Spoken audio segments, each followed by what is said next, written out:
webinars that we have conducted to date have focused on one aspect or another of that unrestricted warfare.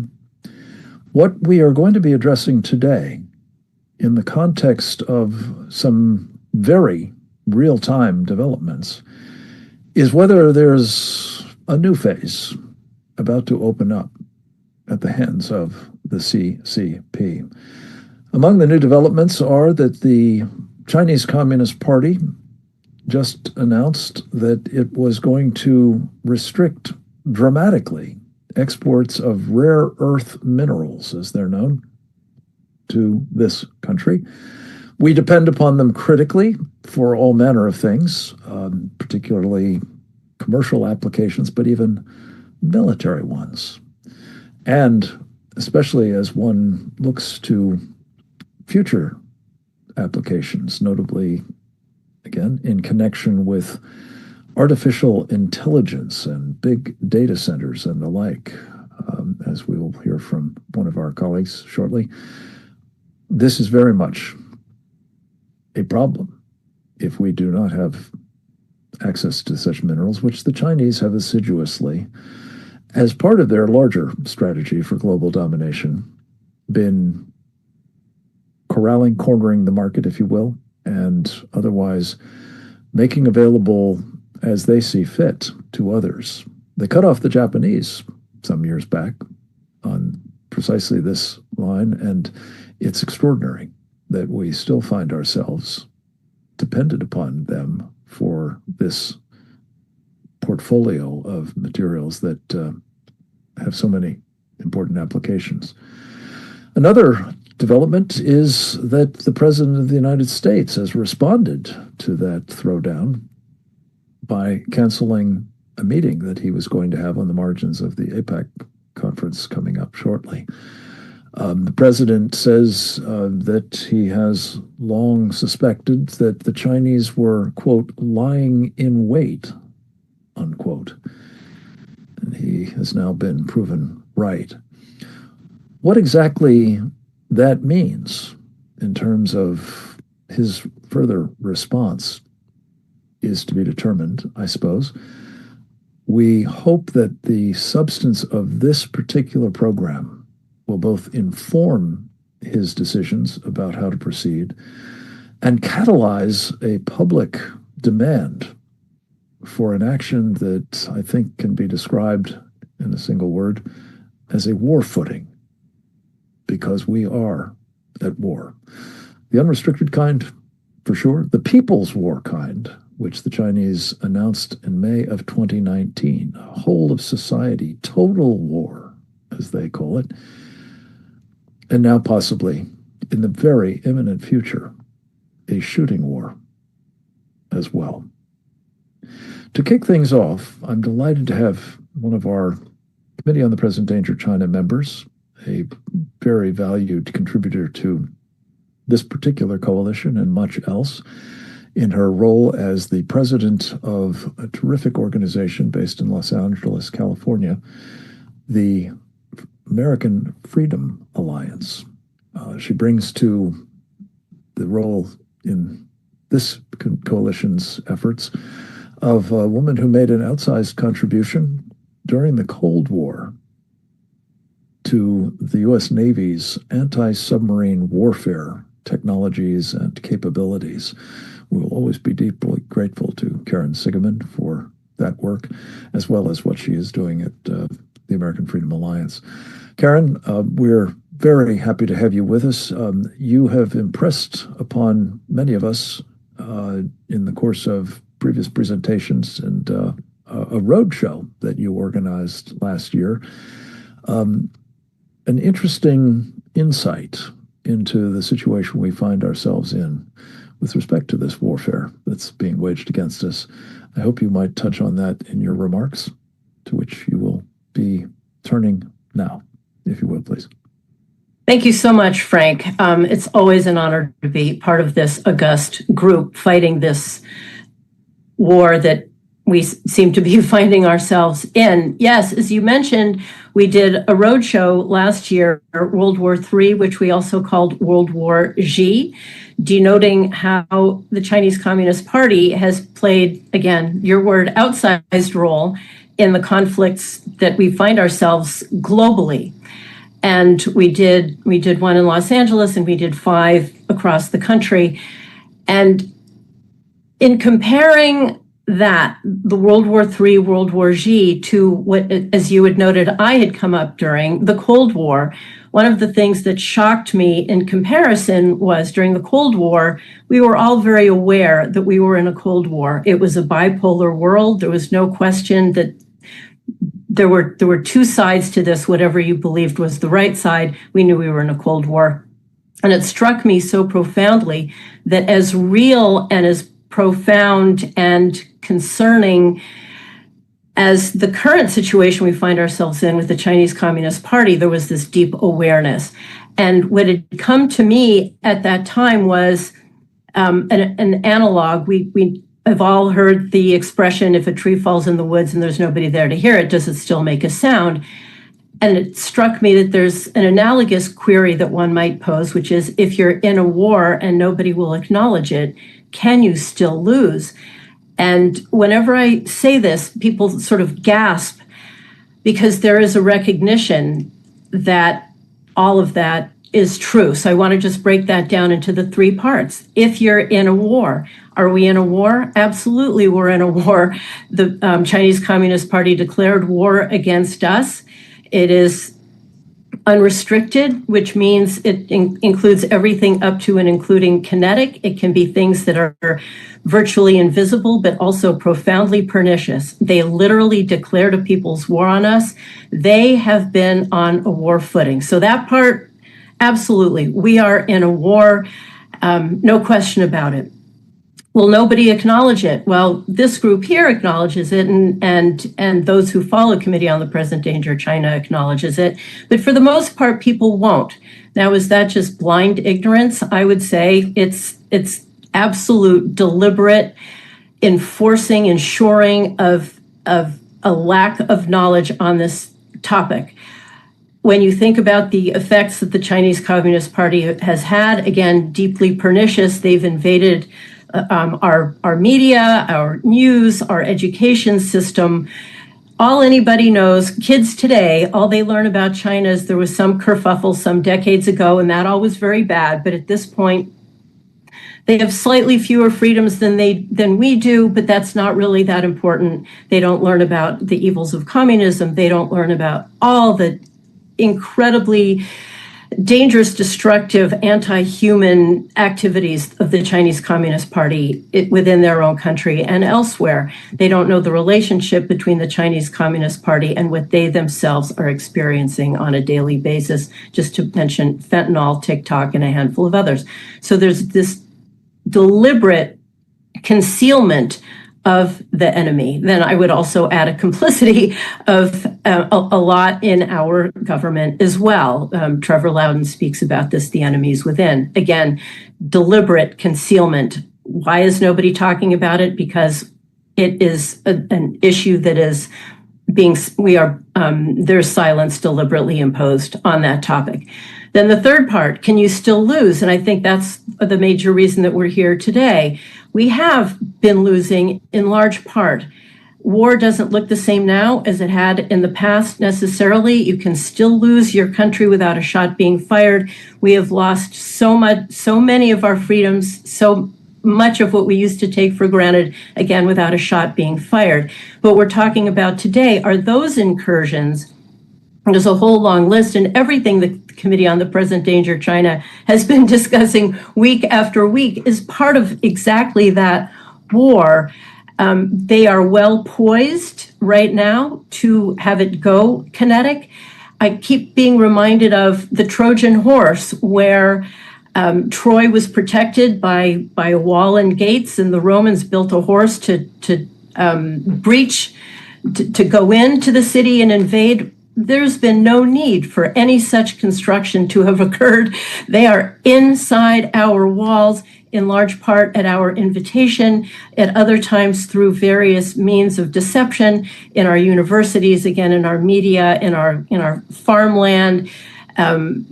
Throughout our society, we have invited them in with open arms.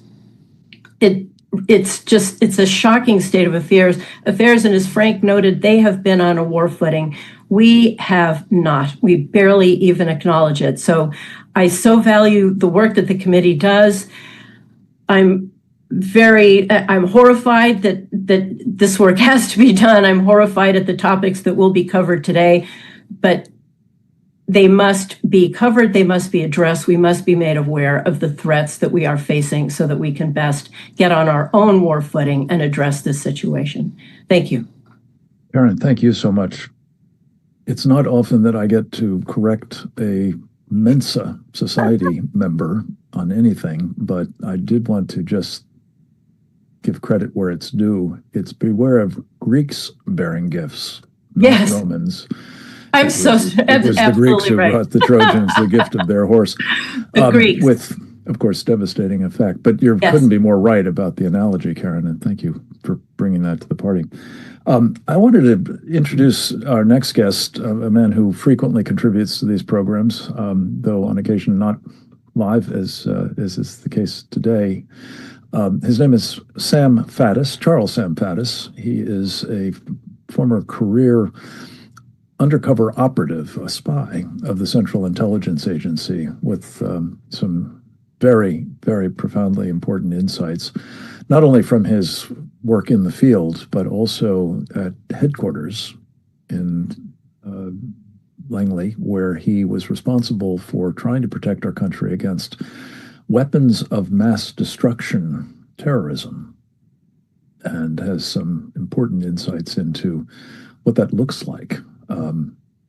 To the extent that it is a threat to our homeland. We are privileged to have him with us, not least because he has also been a member of our Committee on the Present Danger of China. He's also an Army veteran and a man who has experience in the law enforcement side as well, having served as an Assistant Attorney General in Washington State. But one of the things that we discussed a little bit in the course of an interview that I did with him earlier today for our program, Securing America, on Real America's Voice, is the question of whether this action by the Chinese to deprive our country of access to rare earth minerals is, well, reminiscent for sure, but perhaps replicating an action that was taken, some say deliberately for the purpose, some say it just happened to have the effect. When Franklin Delano Roosevelt, then President of the United States, cut the Japanese off from access to oil and rubber from the East Indies, that was the catalyst for Pearl Harbor and the horrific war that flowed thereafter. Might that be what we're witnessing here? Not, of course, precipitated by an American president, but by a Chinese one, with the idea that there will follow a shooting war. We talked a little bit about that with Sam.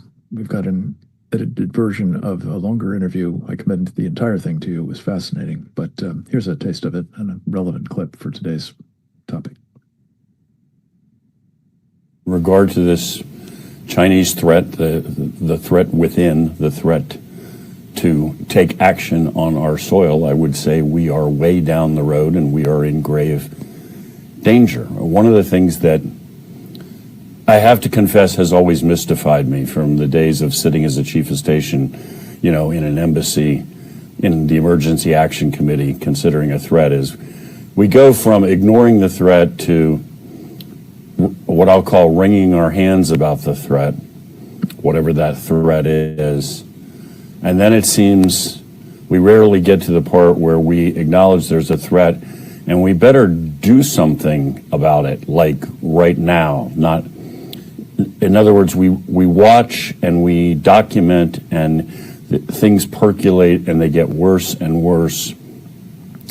And you keep waiting for the part where we're going to dramatically change course and recognize that only really serious, dramatic, strategic action is going to be meaningful, and you sort of wait in vain. So you and I have had endless conversations, as so many other members of the committee, President Danger China, have had for years now, about all of these things that the Chinese are doing that make it clear that they're prepared to unleash hell on our soil and cripple us in so many different ways. And yet here we are getting ever closer to that day and still haven't meaningfully changed course. I mean, we have put ourselves in a position where we are at a strategic level, at the ultimate macro level, completely dependent on rare earth minerals, and the Chinese, in effect, control all of them.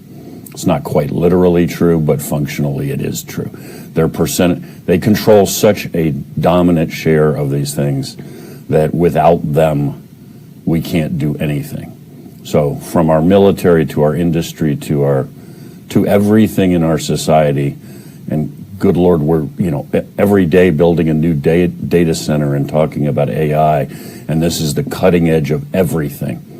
And every component that's meaningful in a data center and everything to do with AI is 100% ultimately dependent upon the Chinese continuing to give us rare earth minerals. So I think you and I touched briefly offline about the inception of World War II, and it was the cutting off of oil to the Japanese that was so crippling. I mean, when that was shut down, the flow of oil to the Japanese was shut down prior to Pearl Harbor. It effectively forced the beginning of a war. Now, without that necessarily being an intentional action or anything else. The fact is, strategically, they had no choice. In other words, we had them by the throat. Well, the Chinese have us by the throat. That's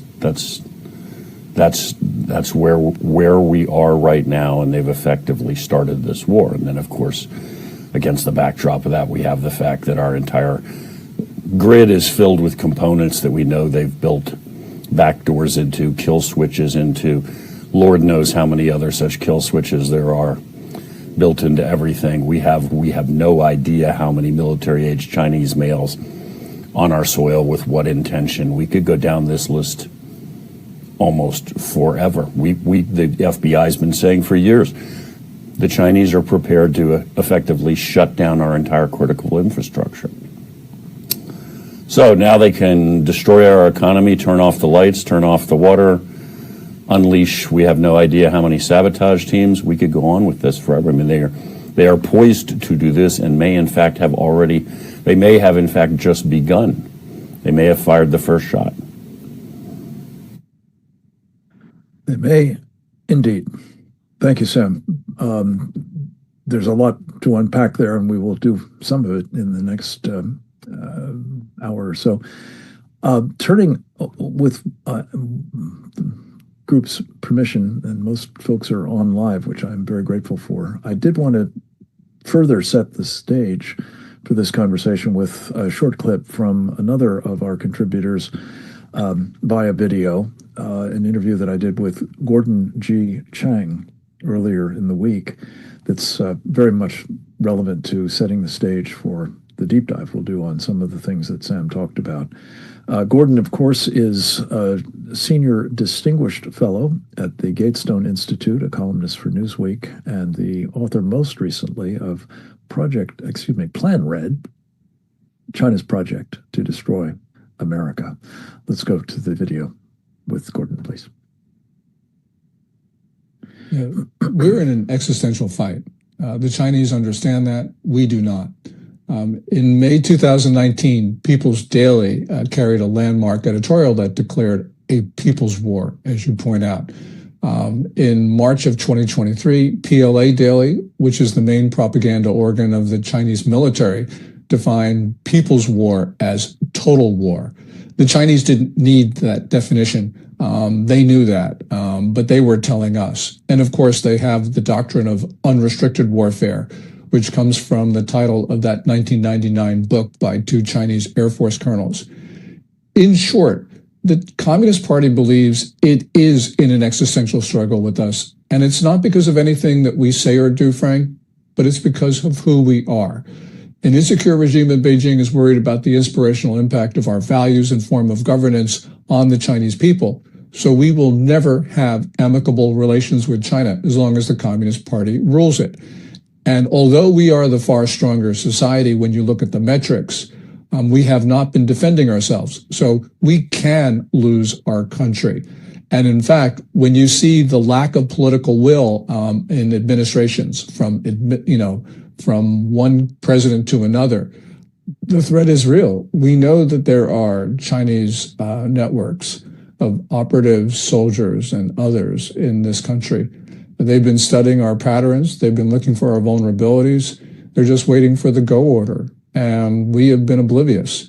We have ICE going after poor migrants in California fields. And yes, they should not be in our country because they are not documented. But that doesn't mean ICE should be devoting its priority to attacking farms in the Central Valley. It should be going after these networks of Chinese in our country. They openly fly China's flag in cities like San Francisco and New York. So what more do we need? I mean, this is just wrong. On September 5th, Politico reported that the National Defense Strategy will incorporate a fundamental shift in American priorities to the Western Hemisphere. Some people call it Fortress America. I don't think they'll use that in the document itself. But essentially, it will be less of a focus on restraining China and Russia in areas far from the United States. It'll be focused on our borders. And yes, it's important for us to deal with threats in the United States and in our own hemisphere. But the Chinese will take this as essentially an admission that the United States no longer can defend its allies. And it's going to be working to break up NATO, it'd be working to break up our treaty relationships in East Asia. This is going to be a catastrophe, or at least it's a catastrophe in the making. Now, we don't know exactly what the National Defense Strategy will say, but if the Politico reporting is right, this could very well be the end of the United States as a global power. Wow. We will be talking more about this National Defense Strategy, I think, in the course of the program. And particularly, I think, important is this idea of Fortress America. Calls to mind, again, what the Greeks did to the Trojans. We're going to turn now to what the Chinese are doing to us to give them an option, perhaps, with a booster rocket on it, if they think that we are giving up elsewhere around the world, specifically the Western Pacific, to bring the fight to us here at home. To start that conversation, I'm very pleased to have with us one of our great strategists on the Committee on the Present Danger China, J.R. Nyquist. Jeff is both an author and a podcaster and an essayist of considerable renown. He is the author specifically of, among other things, The Origins of the Fourth World War. We're delighted always to have him with us. Jeff, thank you for being here and for giving us a little bit of a strategic overview of the importance that enemies like the Chinese Communists, but specifically they, attach to penetrating and subverting from within their enemies, namely us.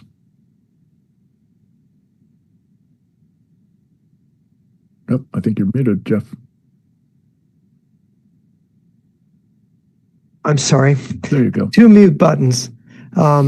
China, I want to talk about the 5 sources of information that I use and why I use them and what it is that they say, because it's very alarming.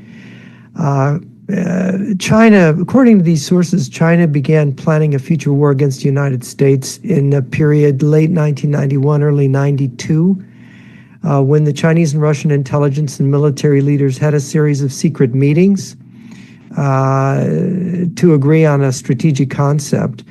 Their objective that they settled upon would be to defeat and destroy the United States at some time in the future.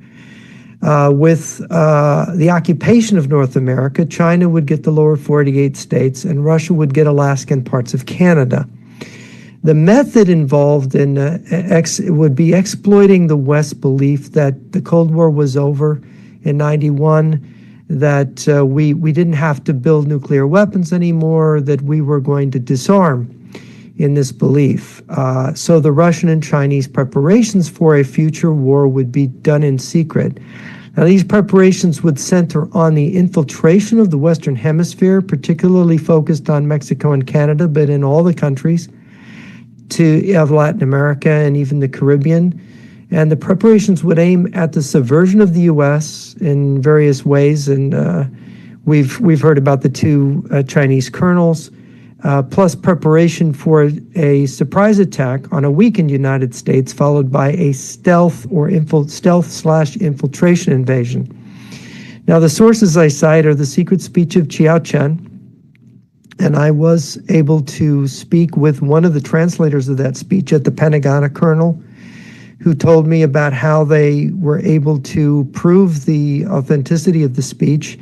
There's the testimony of Colonel Stanislav Lunev, who was a GRU colonel who defected in March of '92. He spoke fluent Mandarin. He was part of the intelligence group that met with the Chinese intelligence to work out their intelligence alliance in support of this larger strategy. Another source, Mr. Wang of Luda Media, who had famous for smuggling out a 57-minute civilian military fusion meeting out of Guangdong about preparing for a future war.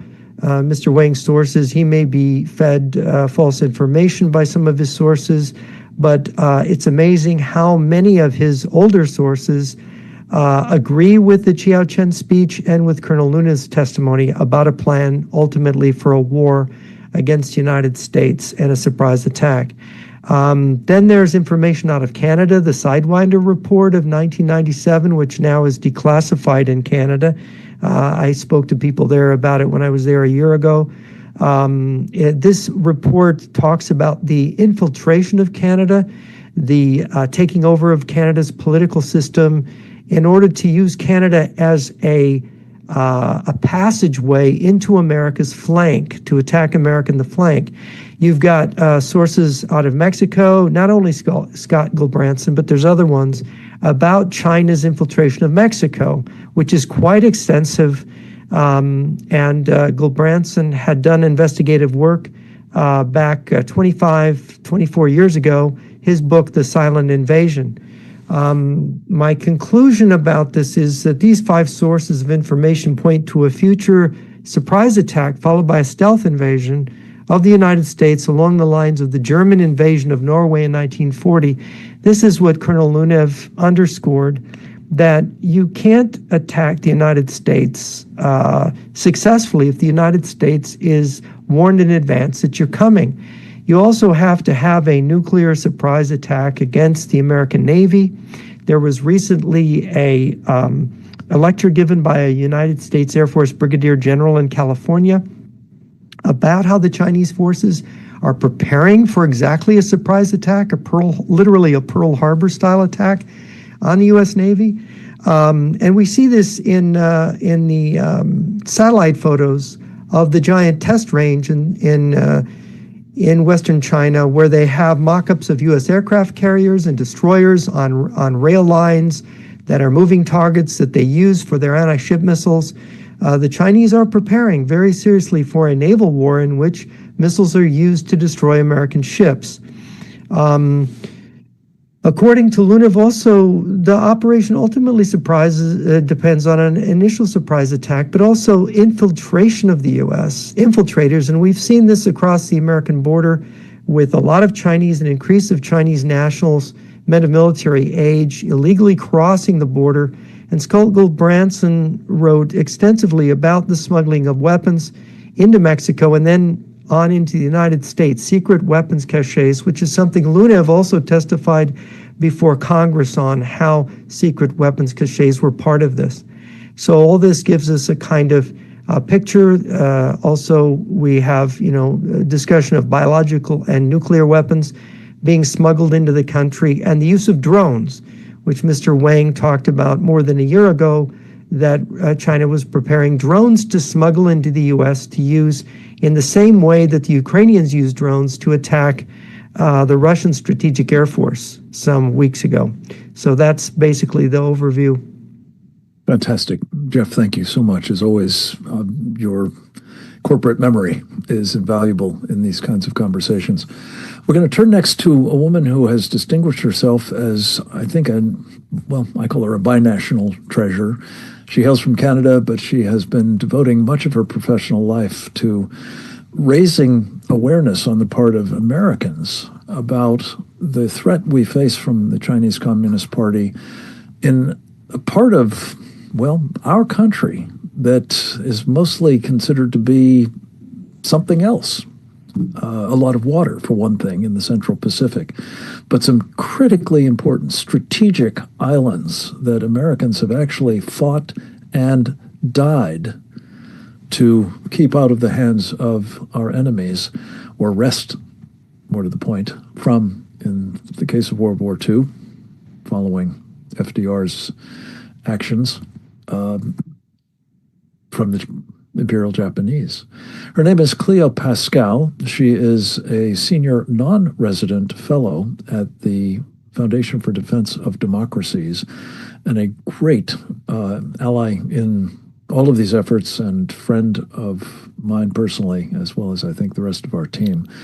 Cleo, thank you so much for joining us. I know you have to jump off early, so we wanted to get to you and make sure you had time to make your inputs into how, in particular, what the Chinese are up to in the Central Pacific, our western border, as you call it, that is an indication of a problem there, but also what they're up to, as Jeff has just described more generally.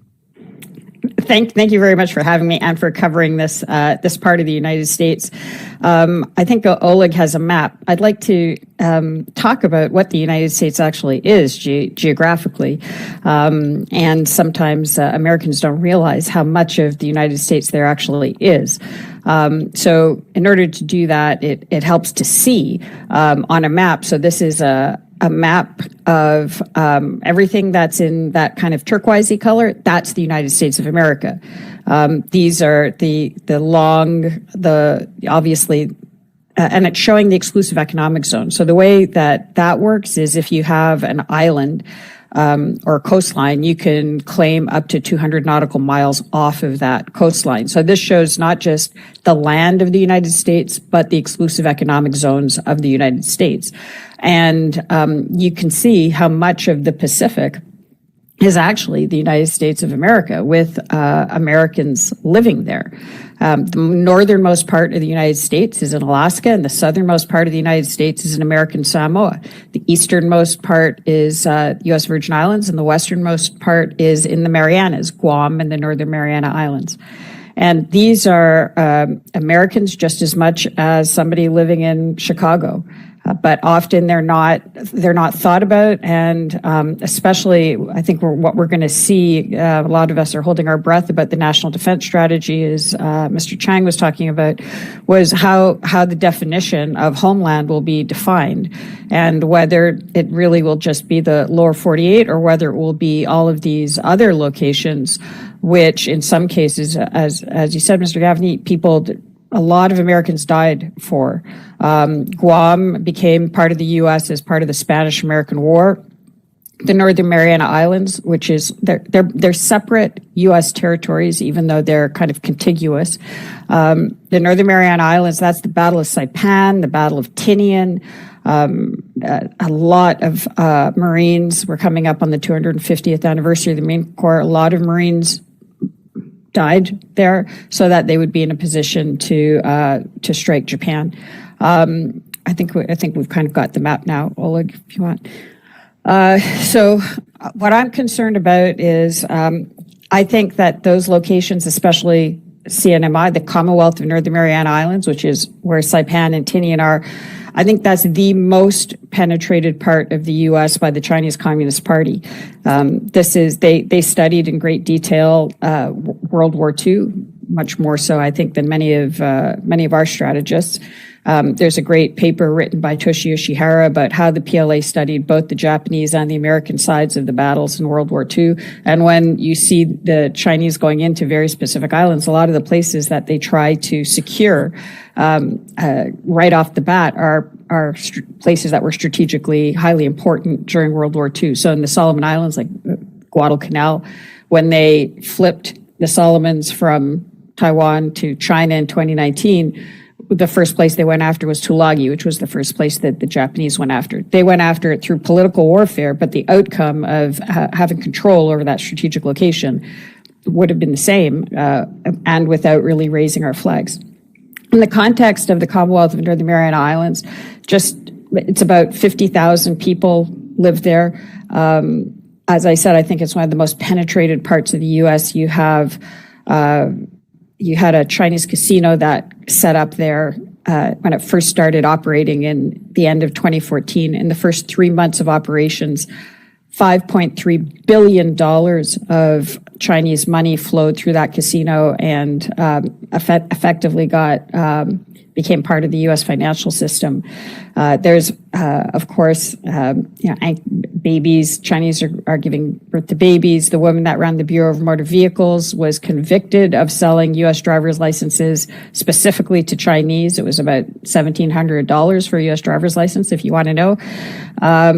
And even currently, the woman that represents the Commonwealth of Northern Mariana Islands in Congress, in U.S. Congress, is continuously pushing for a situation where right now Chinese can enter the Commonwealth of Northern Mariana Islands without a visa.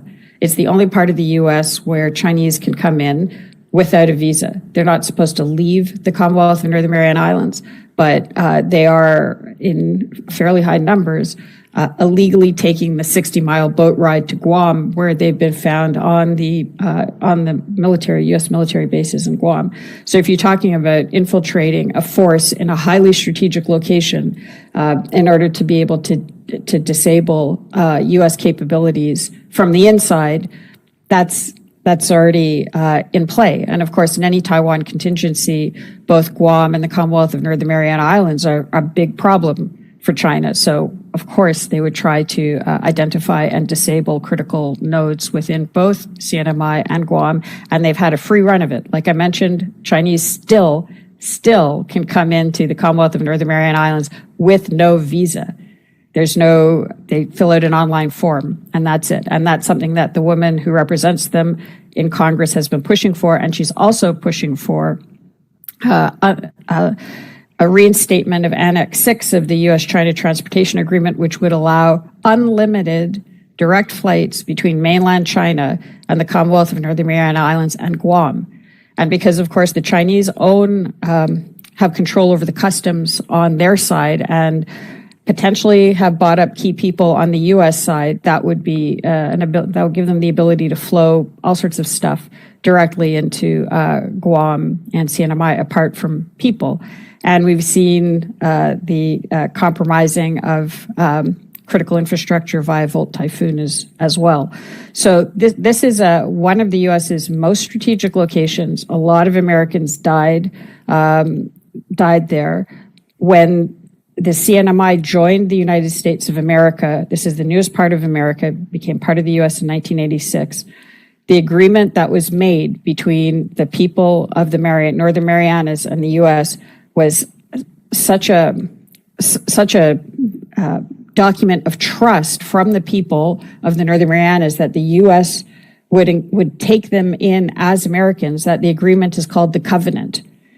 But right now, it's not the Americans of the Marianas are being not treated as worthy of as much defense as people from the lower 48.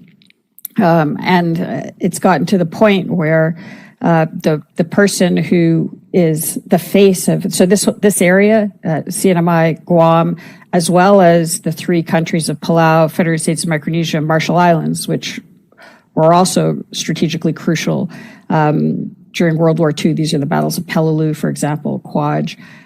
After the war, they became independent countries, but they signed a special agreement with the U.S. They're all under the Department of Interior, and the man who represents the U.S. in the negotiations with that whole area, including Guam, is a man from CNMI called Angel Demipan, who illegally took Chinese money when he was running for office in the Commonwealth of Northern Mariana Islands. This is as per FEC filings. FEC found it was illegal funding. It had passed the statute of limitations, so they didn't charge him. But when he was in the legislature in Marianas, he also wrote the legislation that made it easier for that Chinese casino to come in. He is now the person, the point person, defending or taking the U.S. side of the negotiations and representing the U.S. government there. And last point, currently, the Commonwealth of Northern Mariana Islands is asking for $100 million in emergency funding. And he has said, sure, we're going to facilitate it, without going into looking at what happened to $1.6 billion in U.S. funding that went there during COVID and disappeared, because you often see this overlap between Chinese influence operations and corruption. And so the U.S. federal government money is going in some cases to some of the same people who are working on the Chinese side, and you just building them up and giving them even more influence. This is how well thought out, just simply competent, insidious, the situation is out in this part of the United States. So my request would just be, the next time you think about the homeland, the U.S. homeland, please do think about Guam and the Commonwealth of Northern Mariana Islands. Think about your fellow Americans out there and what you can do to help them withstand this vicious, corrosive, socially destructive attack that is undermining U.S. security. Thank you. Cleo, thank you so much, and thank you for your assiduous efforts to help impress upon us how important these islands are. As you mentioned, very much top of mind, I'm sure, on the occasion of the 250th anniversary of the Marine Corps, will be the extraordinary sacrifices that the Marines made throughout the Pacific, but many of them in the islands that you've just been briefing us on. Hence their association with us today. You weren't able to get into a great deal of detail on the other places that the Chinese are now moving to subvert some of these strategic islands, but I think you've certainly impressed upon us that the national defense strategy of the United States must include these territories. It will not be hemispheric defense if it does not include the full boundaries of the United States. We will be watching closely and almost certainly be talking about next week what is in the new strategy. I think it is expected to be released very shortly. We're going to turn next to another of our favorite contributors to this program, and who better to speak on behalf of the Marines than Colonel Grant Newsom, United States Marine Corps retired, a man of great distinction in the combat arms, but also he served our country as a Foreign Service officer in our embassy in Tokyo, the locus for his work in the private sector as well for many years as a successful businessman and entrepreneur.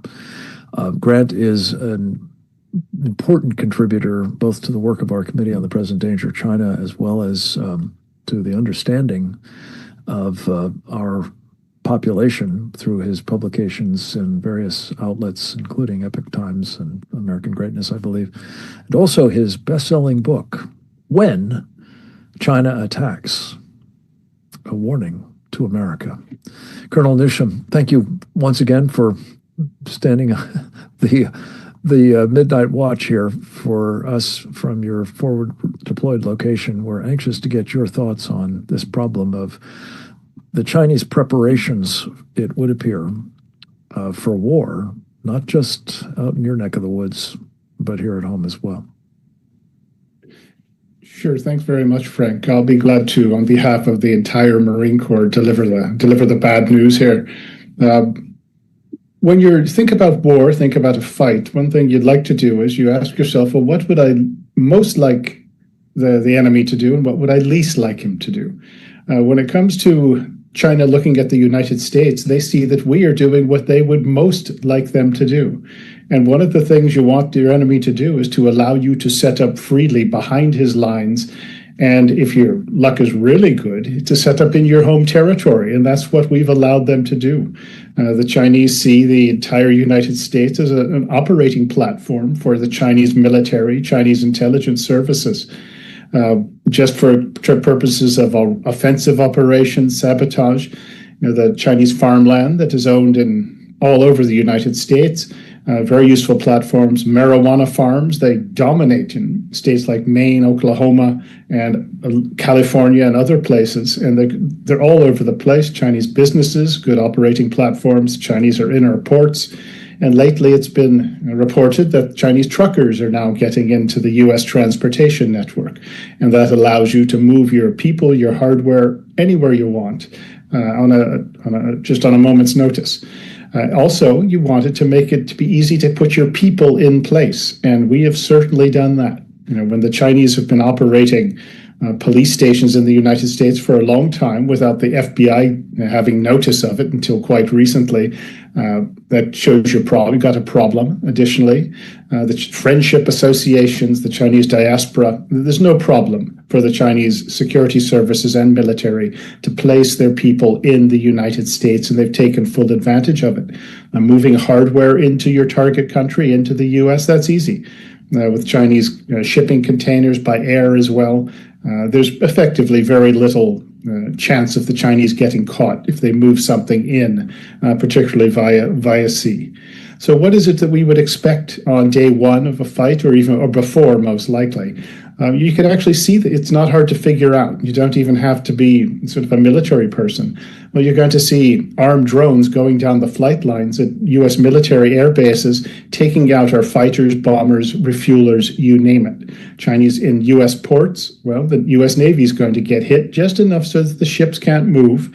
And we're going to find ourselves with a problem like Vladimir Putin had the other day when he'd lost about a third of his bomber fleet from Ukrainian missiles, a lot of which had been put in place by trucks. So we're going to see that. Infrastructure is going to be shut down. Our power grid, water supplies, sanitation, that's just going to stop. And it's well known that the Chinese are in the systems, both with their sort of hacking, but also the hardware. And so much of our system networks is Chinese, with the kill switches in it. And nobody quite wants to think about it. So think of what happens when our grid goes down. Imagine if you can't use your ATMs, Wall Street and the financial services, they all stop. Telecom systems don't work very well, if at all. You can see the nature of the problem that economies can prevent us with very quickly. Our transport systems, those are going to have some real problems. Railways aren't going to be working well. Airports aren't going to be working. Even our river transport, the Chinese have bought up property at some strategic locations along some of our rivers. Highways, the choke points, the Chinese have figured these out, take down a few bridges, say going across Nebraska, and nothing's going to move very well. Our ports will stop functioning as Chinese cranes just give up the ghost. How are you going to move food around the country when you've got these kind of problems? How is oil and energy going to move? And be ready for some sort of a biological attack. And even the fear of it is going to hamstring us. Industry, well, we've seen what's happening now with the rare earth cutoffs. It's going to be complete and total. Pharmaceuticals will be cut. The resources that we need to make things like explosives.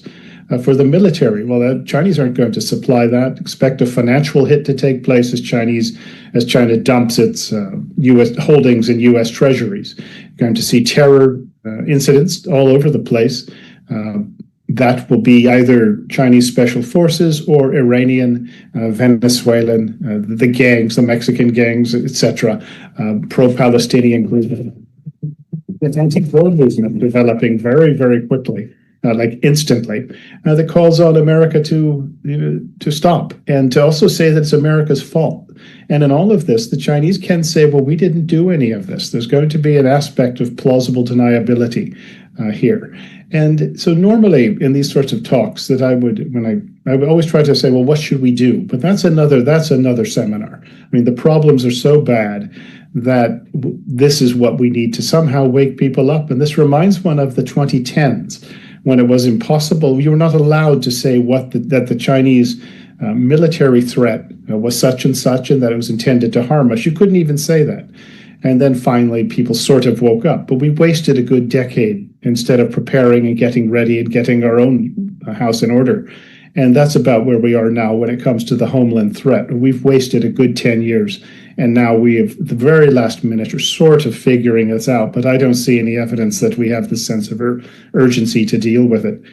But so that's the good news that I've just provided. But we are in a fix, and the Chinese, you've got to hand it to them, have taken advantage of the opportunity to set themselves up in our homeland to cause us no end of trouble before or on the day the shooting starts.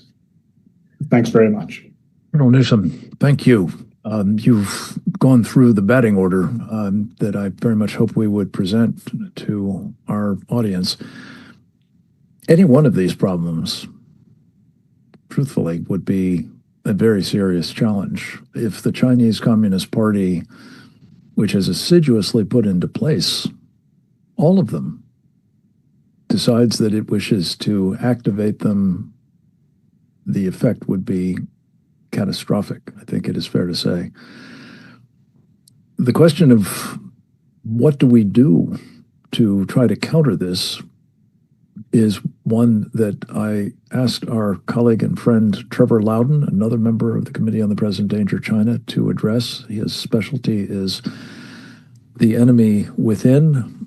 He has done arguably more than anybody with a series of books and movies focusing on this theme to not only document the extent to which the penetration of our leadership in various fields, the business sector, Wall Street, academia, the media, and not least government at every levels, is an extraordinary resource for those concerned about the sorts of things that our previous presenters have described, particularly Colonel Newsom most recently, but also what the subversion, the elite capture means in terms of responding to these threats. One of the things that we've always asked Trevor to address in presenting on this subject is how could President Trump root out those captured elites, render them ineffective, and perhaps thereby making it impossible for the enemy to fully exploit the capabilities that they've, like the Trojan horse, brought inside our walls. Alas, we have failed to prepare the video that Trevor was kind enough to do with us a day or two ago, but we're going to get that done right away, and it will certainly be part of this program, if not before we conclude, in the final production. So in the meantime, we're going to turn to our final participant. His name is Brian Kennedy. He is not only a member of our Committee on the Present Danger China, he's the chairman of the committee. He is a man who has served in a variety of capacities with great distinction, notably as the president of the Claremont Institute, one of the finest think tanks in the country. He is these days the president of the American Strategy Group and a very active contributor to the public policy debate in a variety of outlets, and including an important book on the subject of the day, which is entitled Communist China's War Inside America, brought to us by Encounter Books. We're always grateful for Brian's participation in these programs, particularly as the cleanup batter oftentimes. Mr. President, Mr. Chairman, over to you. Well, thank you, Frank. Great to be with you. Great to organize this panel. I was listening with great interest to both Cleo and Grant. Very sobering stuff from everyone, but especially sobering from them. My father was a Marine, this on the 250th anniversary of the Marine Corps, and he actually landed at Tarawa, Saipan, and Tinian during World War II. And he was very alive to the notion that this was a strategic part of the world, but he was more animated just in the immediacy of it with the idea that the Japanese were not going to surrender those islands. They were, the Japanese would say that they would, all the force of the world could not take those islands in 1,000 years. And it turns out the U.S. Marines were able to take those islands. And they took those islands with young men who simply believed in the cause of human freedom and the defense of the American homeland. They were not nearly as sophisticated as today's soldiers in so many ways, whether it was the kind of weapons they had, but they had something equal to that of today, which is that love of freedom and a certain kind of American grit that is hard to argue against in the annals of history. The Chinese, it seems to me, fear one thing about us the most, and that is our love of human freedom and our belief in a higher power, namely God, and that we care more about freedom and the love of our God in the afterlife than we do money or earthly things. That's very hard for a communist to understand, and that makes the United States very dangerous. I was listening to everything Grant had to say, and Jeff and others, about what the Chinese strategy may be. And as we've talked about on these webinars before, the Chinese have gone a pretty far way of taking over the United States. They build, the transformers that distribute our power, the pharmaceuticals, now the rare earth, magnets and other rare earth minerals. All these things add up to, in the Chinese mind, a kind of conquest of the United States. As I've said on this program many times, they spend $16 billion on intelligence and influence operations. They think they own the United States already. Their fundamental plan is to extract as much wealth and knowledge from this country as they can in this period of U.S. decline. That seems to me the Chinese strategy. You have, I think, the number 3 person in the Politburo, Wang Huning, who wrote the book America versus America. And so the Chinese Communist Party sees America not merely on decline, but at war with itself. And if we look out today, we see in America's big cities the makings of a civil war, where you have states simply not recognizing the authority of the U.S. government. And as Trevor Loudon has said many times, that is actively sponsored by Communist China, trying to push these radical groups within the United States to foment rebellion against the country and to weaken us internally. And they are pretty far, in their own mind, they're pretty far down the road on that. And then you have a president in Donald Trump who gets elected to office. Now, as I've talked about many times, it seems to me Communist China made war against President Trump during his first administration when he was trying to stop the theft of intellectual property by Communist China. They declared a people's war that we've talked about ad nauseum. But they also started spreading COVID throughout the world. And they were prepared to use COVID as a method of war against the United States. And they've caused, $20 trillion of damage to the U.S. economy because of that, maybe 10 trillion theft of intellectual property. So they've done massive damage to the country, not to mention just the Americans who've been killed in the process. I think the calculation right now and the place we need to be focusing on is supporting President Trump and his policies, because I think they're going to change here shortly. And also to be alive to the notion that Communist China is going to wage war here in the American homeland, has been waging war here in the American homeland, and that we Americans have to prepare ourselves for that war.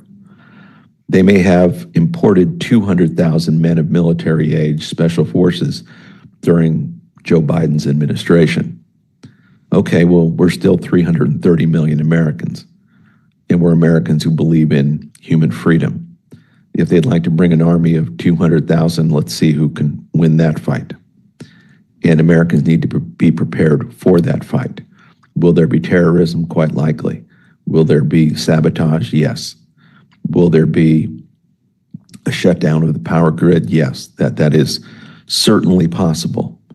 But if you back America into a corner, that doesn't mean we don't come out fighting. And the calculation for Communist China needs to be that we, the United States, are not going to just sit down and take this. That if you want to attack us on the American homeland, we will fight back. You want to challenge our interests abroad, we will fight back. We're prepared to do anything in our power to defend human freedom, our human freedom. And we have, the ability to launch nuclear weapons. We have the ability to engage in conventional warfare at a very profound level. Now, we don't want to do any of those things, but we're prepared to do so. Will that mean a radical change in the history of the world? Yes, it will. But Communist China can be under no illusion that simply because they may have the upper hand in certain areas, that the U.S. is not willing to use our own military and economic power against them. And I think this is really where President Trump is, what I think you're going to see with President Trump, a real change in focus. And I'm confident that the national security strategy that's supposed to come out quite soon, there'll be a classified version of that and an unclassified version. I'm very confident that it will reflect a very serious posture for the United States. So far, President Trump has tried in a variety of ways to present a world where everyone can be peaceful and prosperous. He has presented that to the Middle East, and we'll find out whether that's successful. My guess is there are still forces in the Middle East that don't care about prosperity. They simply hate America, they hate Christianity, and wish to destroy it. And we Americans stand in their way. So does Israel. But Israel is just the immediate focus of their attention, that ultimately the Islamic world means the destruction of the United States. And so just because we have this peace deal with, or not we, but a peace deal between the Palestinians and Hamas and Israel, that doesn't mean that we Americans are out of the woods. The war against America will continue by the Islamic world. The Chinese will help that war that the Islamists will pursue against the United States. They don't care about money so much as power. And I think one of the lessons we're learning from the Chinese is they care much more about power than money. President Trump presented them a world where they could become wealthy and be, a very advanced nation in what they're doing. And yet they continue with this notion that they're going to wage war against us. And in the face of that, the United States simply has to be prepared with President Trump as the leader of the country to do everything in our power to make sure that we're defended. And so whether it's deporting millions of people who came during the Biden administration, we absolutely need our own special forces operating in this country to root out those 200,000 Chinese special forces. That needs to happen at once. Americans need to be prepared to help those special forces if need be. We need to make sure that we have the most advanced weaponry there is, whether it's nuclear weapons or national missile defense. We need to have the best of both. We need to make sure that our economy is humming, that Americans are working hard and that there's as many opportunities for them as possible. And so as dire as things may be, Frank, I'm confident that the United States is going to rally here and get many of these things right. However disadvantaged we may be, we still have the creativity and brilliance of the American people with which to rally around. And President Trump, I think, understands that clearly and will be doing everything in his power over the next several months to make sure we're prepared for the war ahead. So thank you, Frank, and thank you for organizing all of this. Thank you, Brian. And from your lips to God's ears, as they say. I've asked Oleg to let me know if Trevor Loudon's video is available. We'll play it. It is. When it is. It is available. Let's go to that now. It's actually a nice final touch as well. I think we'll put it in front of Brian's in the final production, but it's worth hearing in its full form. Let's go to Trevor's. Hi there. Well, what evidence is there that the Chinese are preparing for war? Well, I want to quote from the Communist Party USA. Now, this is back in 2010 when they were talking about what they would do if China got in a war with the United States, if the United States got in a war with China. And they said basically, if this happens, this will demand from us new energies to struggle and on yet another, perhaps the biggest domestic front against imperialism. Now, in communist language, that means they would join the fight from American soil against China. Now, we're seeing this from several communist outlets at the moment. The American Communist Party recently released a tweet saying, the war is coming. This is Russia, China, and Iran. This is America against the free world, they said, of Russia, China, and Iran. You need to choose your side. Now, the leader of the American Communist Party is a Mr. Haz al-Din, who openly calls for what he calls revolutionary defeatism, meaning that to be a patriotic American, which he calls himself, you have to work for Chinese victory in a future war, because the patriotic thing to do is to bring communism to America. So I'm seeing this chatter in all sorts of Marxist, communist literature right now. They're getting ready for war, and they're getting ready to fight for the opposition on our soil. On a different note, I want to quote a little bit from Xi Canrong, who is a top advisor to Xi Jinping. And I quote him a lot in my book, Stealth, Kamala Harris's Communist Roots, which is all about the Chinese takeover of the Democratic Party. And what he says is a few things. He said, we need to get mixed together with the US so they can't fight us. We need to get inside them, and they need to get inside us. So there's that strategy of getting so enmeshed that we cannot formulate a response. We're just together. And he also said, now a lot of us talk about, the dangers of Chinese property near US military bases and this kind of thing, but that's completely missing the point. What this guy talks about, Xi Canrong, he talks about the reason we are getting US land, the reason we're setting up battery plants, that sort of thing, is to create constituencies in every congressional district in the United States.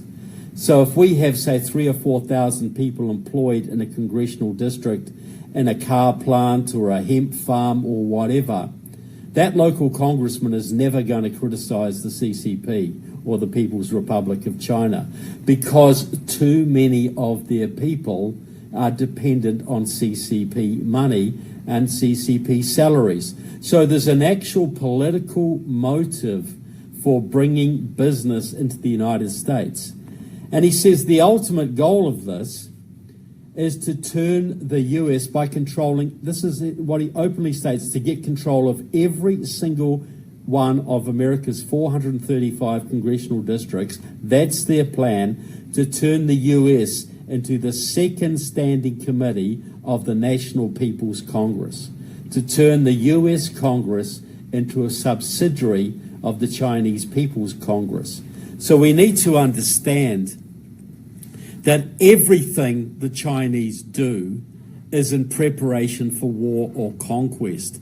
They have huge networks here. We saw them operating in, when during the George Floyd riots. That was pro-Chinese communists from the Freedom Road Socialist Organization who have direct ties to the Chinese, who put pictures of Mao up on their Facebook pages, have people going to China and to Venezuela too, by the way, burning cities all over America. Very, very organized, very synchronized.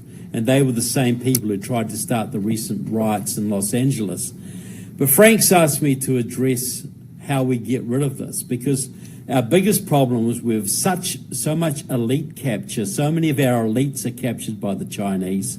So many of our institutions, we cannot formulate a response, and we cannot alert the people to the dangers they face so they will rally. Now, this is what President Trump must do, and he must do it very soon. He must get the FBI to form a new unit which is specifically to go after foreign infiltrators, and it must be top-notch, elite people, not from FBI, not from CIA so much, but from IRS, from sheriff's departments, police departments, special forces, soldiers, detectives, and it's all about going after the elites. Then the captured elites, captured Hollywood, captured military people, whatever. Then the president must declare a 3-month amnesty for all foreign enemies and all domestic traitors. You got 3 months to leave the country and never return. You would see hundreds, if you are still here at the end of 3 months, and we catch you, you're going to Leavenworth for the rest of your life. No prisoner swaps ever. That would see tens, if not hundreds of thousands of Chinese leave the country, Russian mafia, Iranian businessmen, all this kind of thing. That would clean a lot of them out. Then you would basically say to every American traitor, if you have been working for the Chinese, stealing secrets, influencing people, trafficking technology, you got 3 months to come forward and spill your guts to this new unit. Tell us everything you know. If you are completely honest and are willing to testify, you'll get immunity from prosecution. You'll never hold public office again, anything like that, but you will not go to jail if you come forward and spill your guts. This would cause a massive meltdown in the Chinese networks, the Iranian networks, the Russian networks, and all the other networks operating in this country, because the Chinese businessman who's paying off the senator wouldn't know if the senator had taken a deal and was wearing a wire, and the senator wouldn't know if the Chinese businessman had taken a deal and was wearing a wire. It would cause a massive meltdown. We would get tons of evidence. We'd clean the country out. You'd see a whole bunch of Wall Street guys stand down, a whole bunch of big tech guys, a whole bunch of Hollywood types, a whole bunch of senators would stand down for family reasons. You would get an influx of people coming out of the woodwork to register their names to escape prosecution, because they could see the tsunami coming, because they know that a lot of other people are going to turn themselves in and they would be able to incriminate them. So let's get in now before they come after me, before I lose any opportunity to make a deal. This is how you take down mafia. This is how you take down organized crime. We've got to treat the Chinese, Iranian infiltration of the country as an organized crime problem, which will soon lead to a military problem if it's not addressed. Use organized crime methods. It's simple, it's elegant. Nobody has to get executed. Only a few people have to go to jail, and the American public would finally understand how deep the problem is. It's domestic, it's foreign. They're getting ready for action. They're getting ready for war, just as the Islamic terrorists are. I think they're going to do it in synchronization, and we better get on top of this real quick. So thanks very much, Frank. Thanks very much to everybody for watching. Trevor, thank you. And I'm so glad we were able to get that into the program. A lot to talk about and not a lot of time to do a proper round of Q&A, but just very quickly, I think Cleo Pascal is still with us. If that's the case, is she in fact able to take a question? She's still there? Great. I am. I'm wearing my coat. A change of gear. Cleo, I just wanted to ask you a question. You have put a laser designator, I guess I might call it, on this fellow Angel Demipan. He would seem to be someone you don't want anywhere near the front lines of defense of our republic. Is there any effort being made to establish where he comes down on this fundamental question of, fulfilling his oath of office to support and defend our Constitution of the United States? Thank you for asking. The indicator for me, so he seems to be relatively low profile within the office, but the indicator for me is that he is advocating for $100 million of U.S. taxpayer money to go to CNMI with no particular strings attached, but particularly with no attempt to clean up the previous corruption. So if he was somebody who was acting in the best interest of the people of the Commonwealth of Northern Marianas, who are many of whom are sick of just living in an environment that is so corrupt. I went there to attend the funeral of Governor Palacios, who did try to clean it up. He died suddenly in July, and at his funeral, I had people brush by me in crowded rooms and say thank you because we've been covering it, obviously, and then moving on. But they didn't actually want to be seen with me. There was such a sense of fear in the community of being associated with people who would question the corruption and the Chinese activity, that they didn't want to be seen with it, and they didn't want to be seen with me. We had Steve Bannon covered the funeral and the mass live. There was very little representation that came out from the U.S. government to attend the funeral. And in fact, the person who was representing the U.S. government, the administration, the highest ranking person, was Angel Demipan. What they see is, what the people who want a clean and honest government see is a continuation of the same characters who helped make $1.6 billion sort of disappear, be the person on the U.S. government side deciding to pump $100 million more into the system without dealing with the corruption and the Chinese infiltration on the ground that is incredibly evident. So he's been very clever about not doing things that would set off flares, but when you see what he's actually pushing, and again, we didn't talk about the whole center of the Pacific, but he's also chairing the committee that oversees the funding that the U.S. government is giving to the Marshall Islands as part of the compact and the Federated States of Micronesia. The Marshall Islands is about to start up a universal basic income scheme with U.S. taxpayer money. And there's been no pushback or questions from Angel Demipan, and in fact, he's married to a woman from the Marshall Islands. So I don't know what to say except that I know many people within the CNMI who came up and said thank you. Some of them also said it was actually painful for them to see Mr. Demipan being the one speaking at the funeral of Palacios, Governor Palacios, things like that, because it just looked like Washington really didn't care, to the point of sending this person who was found by the FEC to have taken money from a Chinese casino and from a Chinese company called Honest Profit to run his campaign. Yeah.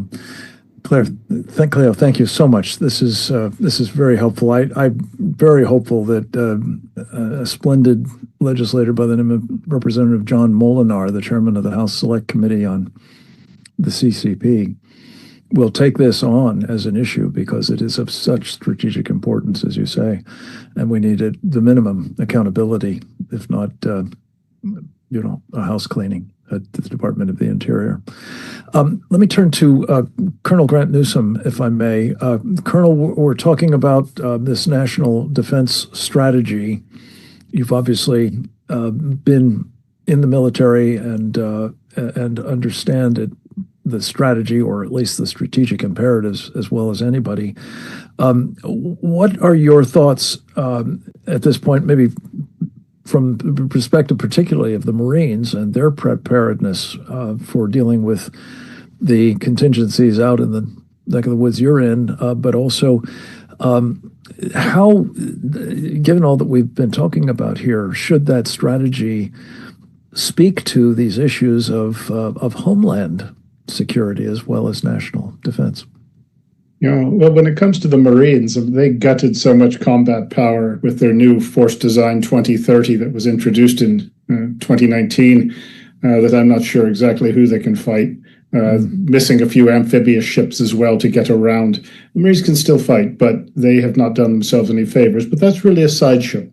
When it comes to the new national defense strategy, what I'm concerned about is that, like most of these strategies, it's going to mean everything to everybody, and people will be able to interpret it however they want it to be. But I am concerned that there is a sort of a lack of a belief, a lack of will that we can take on China successfully in the Western Pacific, and that therefore America just has to manage its decline, come back and defend our homeland, with the idea seeming to be digging fighting holes on the southern border with Mexico and maybe the northern border with Canada. So there can be a psychological change based on whoever, not just who's writing the defense strategy, but rather who's interpreting it, who's implementing it. And that's what I'm concerned about, because there is a sense in some quarters of America's foreign policy community, and I think even within the administration, that taking on China far away from the homeland is not what we should be doing, and that we should back off. And we need to, hopefully we'll avoid that, but I am concerned about that. It's really who implements this strategy. And you can look around, and even after it comes out, and say, is there a sense of urgency to rebuild America's military and to do the other things, non-military things necessary to get our house in order to take on China? But we should know this soon enough. But as I do want to stress this idea that there are people around, plenty of them, who think that we should not be exerting ourselves too far to the west. Understood. And that brings me, Jeff, to you. One of the, I think, long-standing premises of our national defense strategy is we want to fight any war we have to. We don't relish that prospect, to be sure, but if we do, we want to fight it someplace else. We don't want to be fighting it here. Would you comment on this phenomenon of the, well, they call themselves restrainers, I think, and whether the impact of their alternative to that kind of forward strategy will, in fact, wind up assuring that, especially with the Chinese preparations, we're going to fight the next war here in the United States, very much in the rear area, if you will, that Pete Hegseth, in his comments to the generals and admirals the other day, said there won't be any of in the next war. Well, we already have, military TV has broadcast the news that Russia moved nuclear weapons to Venezuela. And that this is something Putin threatened because, of course, we were giving weapons to Ukraine. And it was said within communist publications and Russian publications that if the West supported Ukraine, they would do something like arming Venezuela. Now we see Venezuela is mobilized. You talk about being far away, having bases, the Western Hemisphere, Monroe Doctrine. We got all these bases in Asia and the Pacific, Europe and the Middle East. And here we are with Venezuela, and of course you go by Fortune, and you see this mountain that the Russians have hollowed out. They filled one of the canyons in the mountain with dirt from the inside. They got a double-track rail line going in it. And you look at satellite photographs, and there's there's launch tubes for intermediate range ballistic missiles in that mountain. So I think there's been some kind of neglect of watching Venezuela. We know we had a Cuban missile crisis. Now we've got a Venezuelan missile crisis because intermediate range ballistic missiles can reach Washington, D.C. from Venezuela. Now you don't have Saddam Hussein or the Iranians with, missiles with nuclear warheads. You got a nuclear Venezuela and a nuclear North Korea. And you've got Chinese and Russian troops in Venezuela, something you didn't have in Iraq, something you don't have in Iran to that same extent. So we have a problem in the Caribbean, in our own hemisphere. And that's our back door. All of our defensive rockets are in California and Alaska. We don't even have ABM defenses pointed in the direction coming across the Caribbean. So there's a case where the having bases far out and defending far away has failed. We've been flanked in our own hemisphere. Jeff, you said a nuclear Venezuela. You mean nuclear weapons from Russia based in Venezuela? Yeah. And of course, Russia has pre-positioned things like kitchen missiles in Cuba. You can see them on photographs, on satellite photographs, in an airfield in the eastern side of Cuba, a major airfield. It's just the Russian bombers, strategic bombers in Kamchatka, can just fly there and in a matter of hours and reach Venezuela, reach Cuba. And there they are. They're able to deploy anti-ship missiles to threaten our coastal sea lanes. I mean, our own Gulf Coast and Florida are immediately threatened by those hypersonic missiles. They go Mach 4.6. They can split a carrier in half. I mean, we're losing control of the sea, a very strategic body of water, to the south. And there's Venezuela. They have mobilized. They claim 4.5 million men. They're giving military training to their whole military-age population now. Maduro is dug in. And what is the U.S.? Do we have the wherewithal to do another Desert Storm type buildup to flush them out? And if they have nuclear weapons, can we even dare do it? Yeah. We have a permanent problem down there, and that's pretty close to us. Right. We, of course, as you know, have got a Marine expeditionary group on ships off the coast of Venezuela at the moment. We've had the Nobel Peace Prize awarded to the woman who rightfully should be the president of Venezuela at the moment. This is likely to be a very dynamic situation in the period that we're talking about here of enemies within not only this country, but within our hemisphere. And by the way, China very much is operating in Venezuela as well as elsewhere throughout the hemisphere. Karen Sigeman, let me just ask you quickly. You have a background in education. I know you've been giving a lot of thought to, and I believe you're writing a book about education and national security. When we talk about all of this, one of the serious shortcomings at the moment, it seems to me, is our government talking to us about these sorts of problems. This program, this webinar series, I think is of such importance because there's just not enough of it coming from official sources, whether it's about the unrestricted warfare, the pre-kinetic kind, or whether it's the possibility that this could go actually violent. In particular, it's crazy making to me, is almost entirely absent from the conversations at the moment is the fact that we may have multiple divisions of Chinese soldiers in our country.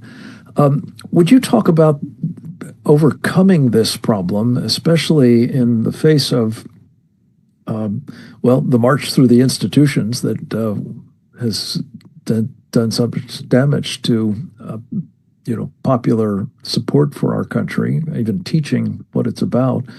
The Department of Education is going out of business, we're told, but it certainly did not do much to correct that problem. TikTok, especially among youngsters who look to it now as a news source, when in fact it is a Chinese propaganda outlet and highly manipulative and addictive at that.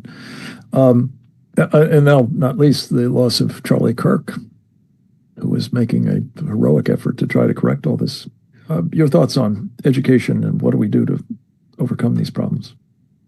Frank, it's such a huge topic. One could and ought to write a book about it. I mean, everything that we've been talking about, I think, is in large part because of the deliberate misinformation, disinformation, whitewashing of every single topic that we've been talking about. You mentioned the left's long march through the institutions.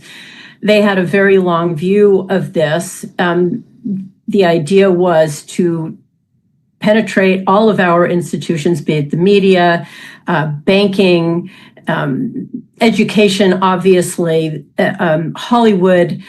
I would include churches, and now, of course, as we've learned, our electoral process. If there's an institution that we've created to forward and foment freedom, they have taken it over like a virus and turned it to their purposes. So not only are we made less aware, but what people are actually taught is completely contrary to the truth. Schools in particular, from the curriculum to the pedagogy to how they are being taught to the very idea that grades are a bad idea, having diversity be primary over meritocracy, that in itself is a problem.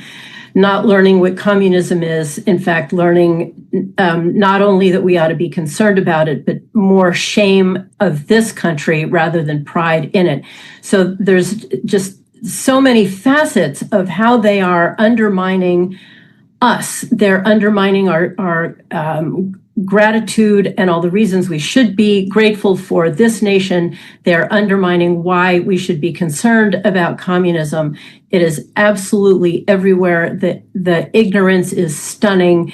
The idea that socialism could be a good thing, this is what our kids are learning. How do we turn it around? Well, first, we obviously, I think shuttering the Department of Ed is a great thing. Sending it down to states' departments of ed, it's a good first step. But a lot of states like the ones I'm sitting in right now, California, that our Department of Ed is going to serve anybody better that's just simply not going to happen until we start taking much more seriously the utter damage that this does. And by that, I mean organizations getting parents more involved, trying to break the unions. We need to get people on the school boards. We tend to not really bother about that very much, but there's Moms for Liberty and Moms for America are addressing that. Parents need to get more involved in obviously, one can have more power on a local level than a national level, so that's great. But I think at the same time, we need to really speak up and speak out with confidence and gratitude and love of this country. Not only do we need to tell the truth about the threats that we're talking about here, but we need to be very clear and very confident that this country is the hub of the free world, that attacks around the world are we are the ones who are standing for freedom.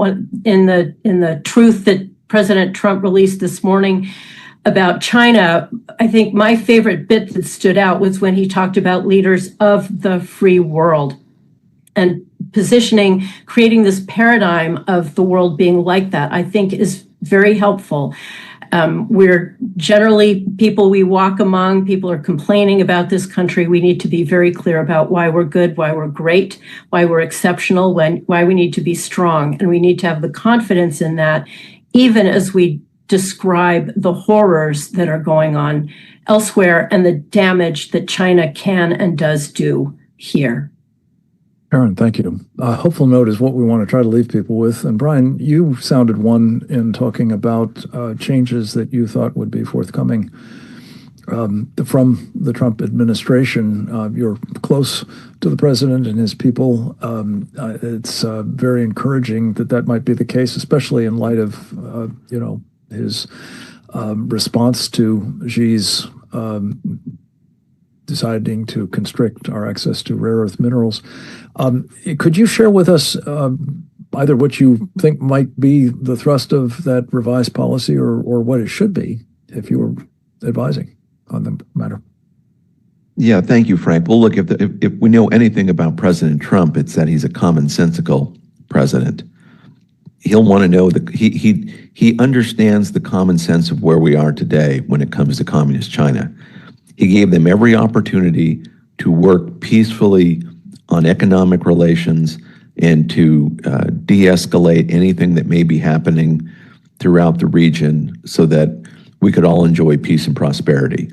It looks like the Chinese have rejected that, as many of us would have expected. My guess about the national security strategy is that it's going to have a pretty aggressive approach when it comes to communist China. That may not be in the public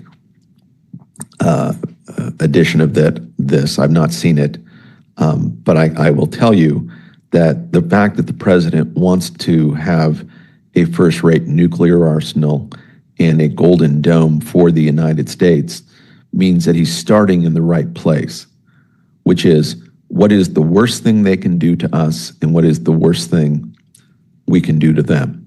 And are we excellent on both those fronts?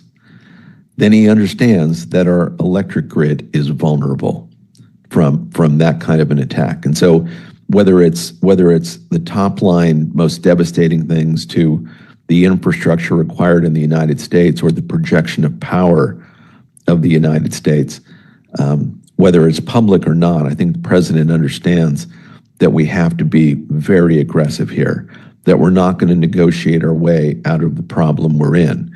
And his other policies when it comes to the economic growth of the United States and the manufacturing base of the United States would also indicate that he understands that we simply can't be buying things of such importance from other nations, especially communist China. So overall, I expect that it's going to be something that most of us would normally embrace, and on top of which the president is seeing now in stark relief the fact that communist China doesn't really want to do business with the United States. And I don't think this is mere negotiation on their part. It is a real signal that they look at the world much different than we do. And so I certainly myself trust President Trump that he's going to take this info and turn it into both a strategy and the application of that strategy. I think Colonel Newsom is absolutely right about that it's not just the strategy, but is it going to be carried out, and is it going to be carried out in a timely way? You and I have been talking about missile defense, Frank, for many, many years. And you can have missile defense as a goal and never get it done. You can have modernization of our nuclear arsenal and never get it done. There are so many things that our bureaucracy put as wish items that they never complete. This president's going to have to make sure that bureaucracy he's overseeing gets things done ASAP.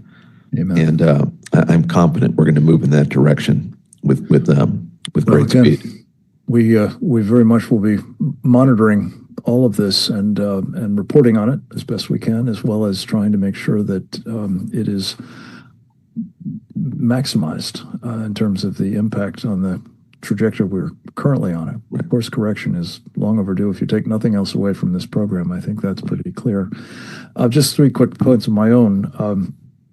I hope that what we will see is 3 aspects of policy that are going to be addressed.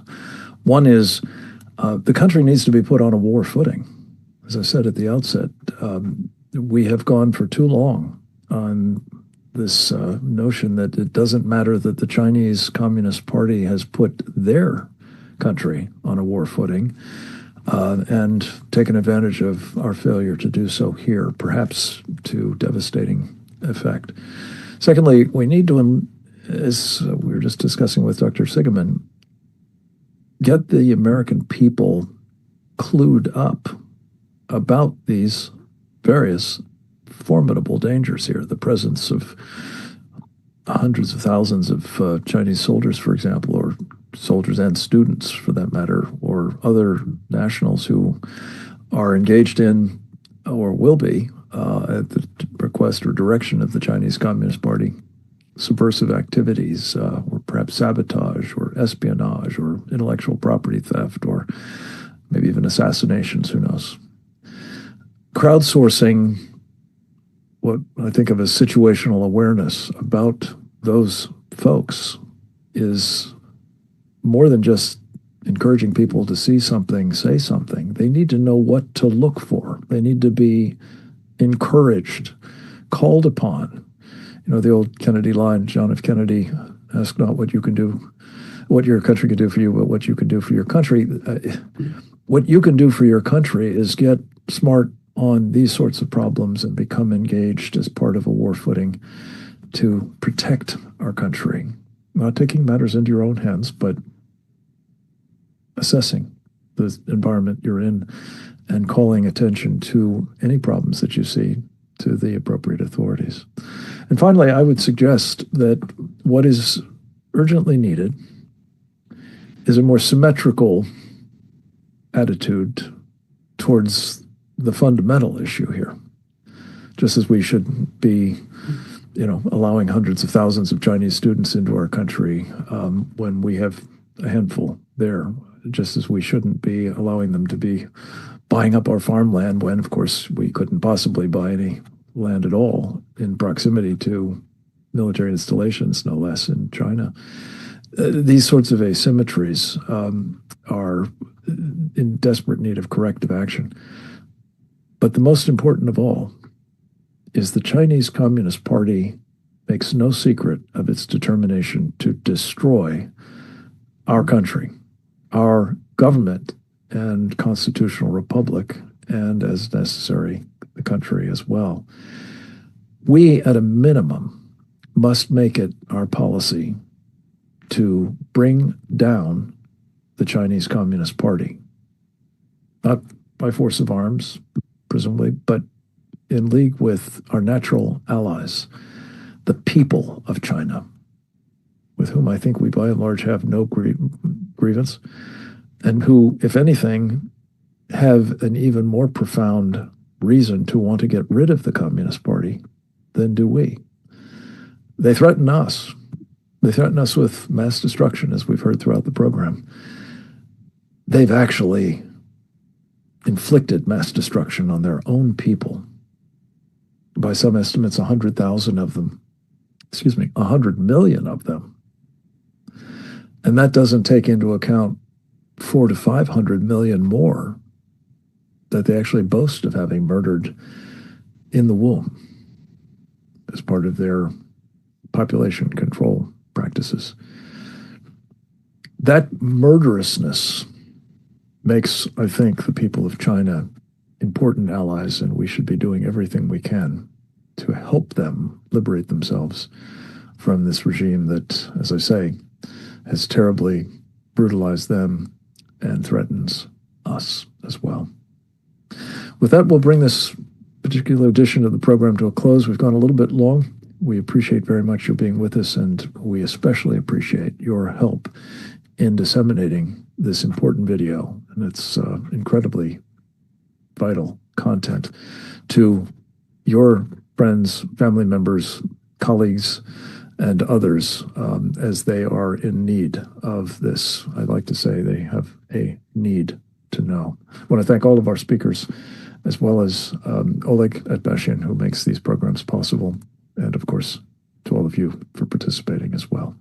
God bless you. God bless our country. Talk to you next time.